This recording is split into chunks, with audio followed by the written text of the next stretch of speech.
पायी फुफाटान काट अंधारात हरली वाट पायी फुफाटान काट स्वामी नाम घेता ओठी सर्व दूर लख प्रकाश स्वामी नाम घेता ओठी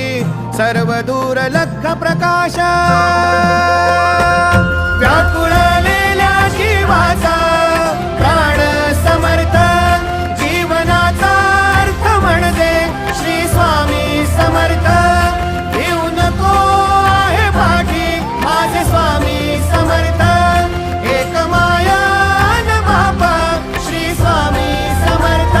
सोबतीला नाही कुणी सोबतीला माझे स्वामी सोबतीला नाही कुणी सोबतीला माझे स्वामी उन्हामध्ये सावली स्वामी दुःखामध्ये सुख हे स्वामी कष्टामध्ये बळ हे स्वामी वेदनेचा अंत स्वामी उन्हामध्ये सावली स्वामी दुःखामध्ये सुख हे स्वामी कष्टामध्ये बळ